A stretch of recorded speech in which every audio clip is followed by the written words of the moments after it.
على هذه الصورة ستكون القنطرة المعلقة بعد أن تكتمل الأشغال سنة 2015. قنطرة ضخمة الحجم مميزة بهندستها المعمارية وتقنيتها، ستكون جسر تواصل بين ضفتي وادي أبي رقراق، وعلى طريقها ستمر 13,000 سيارة يومياً.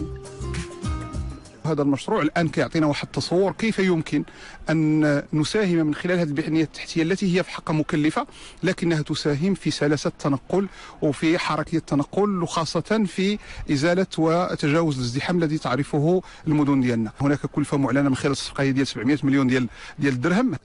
كيلومتر واحد هو طول القنطرة و200 متر مستوى علوها. المشروع يراعي البعد الاقتصادي والبيئي، وعلى محيطه ستزرع 500,000 شجرة فلين.